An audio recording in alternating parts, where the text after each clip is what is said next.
Yeah, the healing spirit class. I don't know. I've wanted to teach that one for a very long time.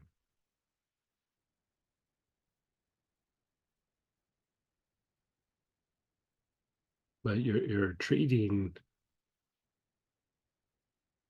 in the healing the spirit class, you're treating the emotions and the mind,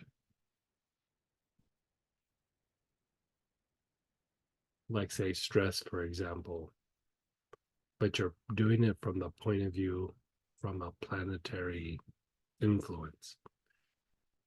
And so the difficulty, like sometimes when you're trying to treat stress, for example, is the intellectual mind gets involved and it becomes harder to process and let it go because intellect's involved. Intellect is not very good at releasing things. It maintains things. And so the idea in ancient times of using the planetary energies was, for one, it harmonizes the two sides of the brain, but two, you release, like say you were doing stress, you release the stress, but you also release the causes of the stress and the physiology and the emotions and the mind. Like stress is associated with Saturn, you know. So we treat stress, but really sometimes if you go deeper and you start treating Saturn, it releases the stress. Now we won't be using, we'll be actually using the spirits associated with Saturn. So it's even like stepping the energy down a little bit. So it makes it more physicalized.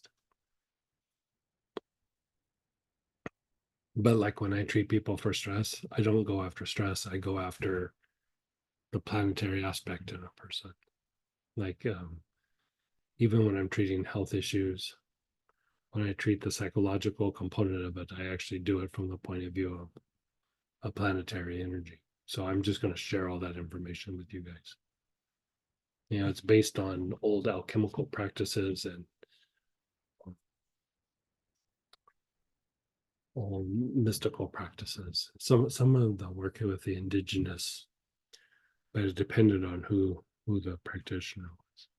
But anyway, we'll talk about it more as we get closer. But Thank you, because they asked, please share about the healing yeah, class. yeah, yeah.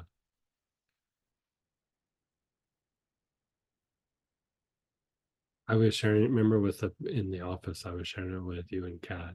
Mhm. Yeah, the spirits of Saturn, and then you Yeah. shared the spirits of Mercury. Mhm. Yeah, that makes sense. Because it's not just about like releasing, like the healing the spirit. It's also about accessing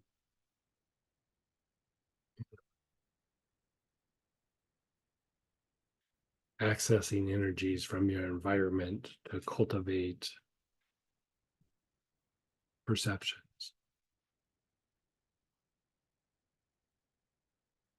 It's built into a lot of spiritual practices. It's just they stopped talking about it a couple centuries ago, but it's still embedded into a lot of practices. So if you go to like church, depending on the church, some of the planetary influences are still there. They just don't call them by name anymore. Yeah. Interesting. Yeah.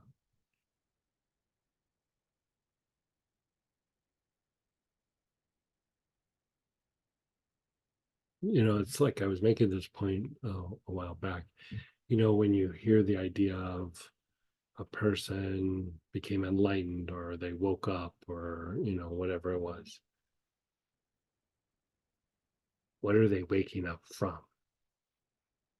Like, if you know what they're waking up from, not only can you accelerate your spiritual growth, but the thing that they're waking up from is also the source that causes us disease or psychological imbalances or psychological difficulties.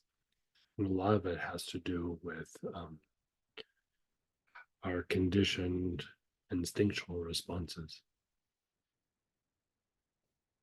So the more you calm those down, and like purifying is not the right word. It's almost like regenerating them.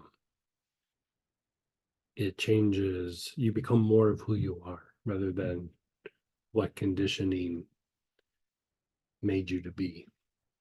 You know, you become more genuine of your expression of your soul, your consciousness.